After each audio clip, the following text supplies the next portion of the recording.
It's a beautiful life. I feel immensely grateful to you as you would listen to my podcast. I would like to introduce my first podcast titled Anthology of Corporate Failures. The objective of my pod is to educate my listeners to understand the reasons for the failure of some corporates who were once trendsetters in their respective business. I would also stress the importance of learning that would be gathered from a failure case study. And why the concept of failure in the first attempt?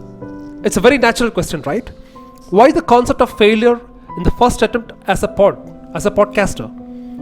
See, we humans, as you may know, we humans are trained to enjoy and relish the success moments in our lives and not trained enough to withstand failures. Let us take this podcast's listening experience as a stroll into the failed business models.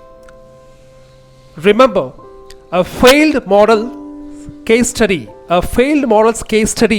can teach you the success steps better than a celebrity motivational speaker.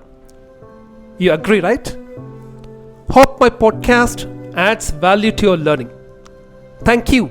Happy listening.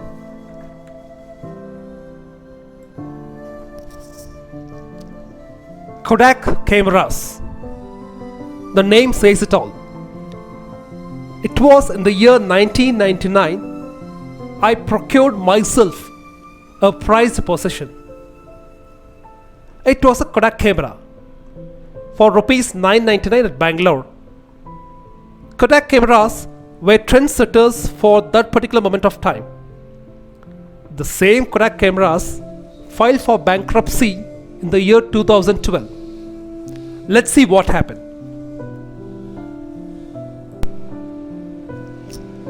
Let's listen to the history of Kodak. Kodak, as we know it today, was founded in the year 1888 by George Eastman as the Eastman Kodak Company. It was the most famous name in the world of photography and videography in the 20th century. Kodak did bring about a revolution in the photography and the videography industry. At the time, when only huge companies could access the cameras used for recording movies, Kodak enabled the availability of cameras to every household by producing equipment that were portable and affordable. Let's listen to the Kodak's business strategy. As you may know, any corporate would devise a business strategy to sell their goods, isn't it?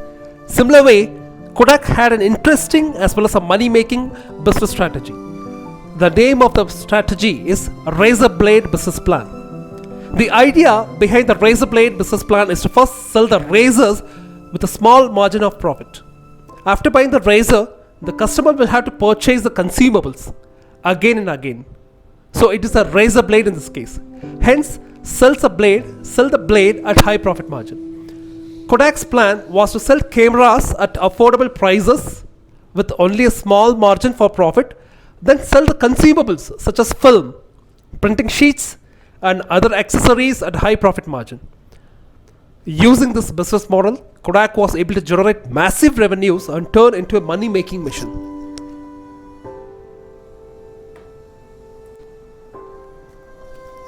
Now let's come to the core part of our discussion.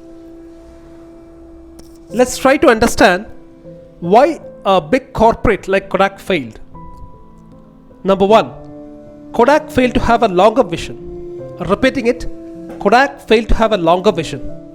As the technology progressed, the use of films and printing sheets gradually came to halt. This was due to the invention of digital cameras in the year 1975. Ironically, the first ever digital camera was developed by Steve Sasson, an electrical engineer at Kodak.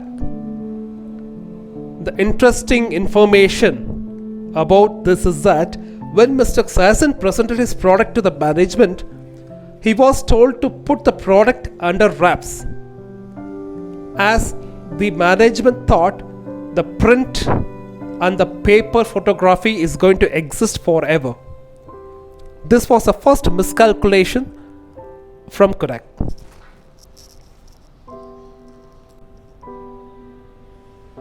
Number 2, Kodak failed to realize the competition. Repeating it, Kodak failed to realize the competition. As a general thumb rule, it is essential for any business unit to realize and understand the competition, whereas Kodak failed to do so. As we saw in point number 1, Kodak actually refused to get into the digital camera space, isn't it? But this golden idea was implemented on a large scale by a Japanese company named Fujifilms. And soon enough, many other companies started the production and sales of digital cameras, leaving Kodak way behind the race. In fact, Kodak went ahead and argued that viewing an image on the screen was an absurd idea. See how absurd it is. Kodak was much confident about the paper and the print media.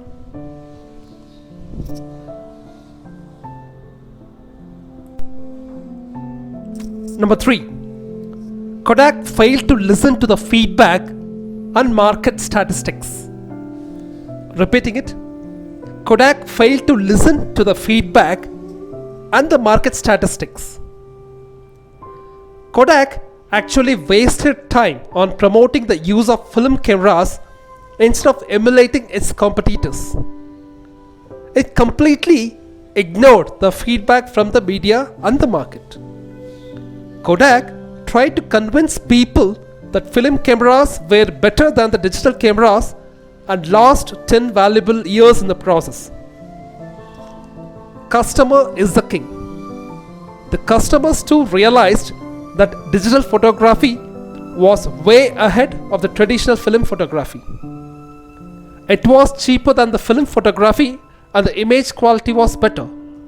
Hence, there is no surprise that the consumers or the customers moved on to the digital photography.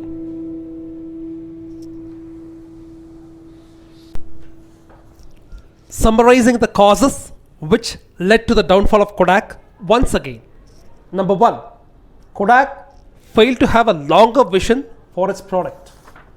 Number 2, Kodak failed to realize the competition. Number 3, Kodak failed to listen to the feedback and the market statistics.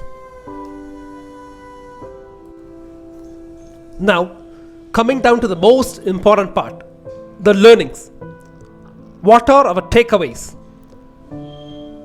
Corporates will need to have a vision for their products. Definitely. Repeating it, corporates will need to have a vision for their products. Number 2, corporates will need to understand the changing market dynamics. Repeating it, corporates will need to understand the changing market dynamics. Number 3, corporates will need to understand the customer better. Repeating it, corporates will need to understand the customer better. Thanks for your time, your patience, and your listening. Hope this podcast would have given you a glimpse of a corporate failure in the case study that we discussed today. In the future, in the further podcast, let's discuss in detail about furthermore failure case studies and learn from it. Thank you and stay tuned.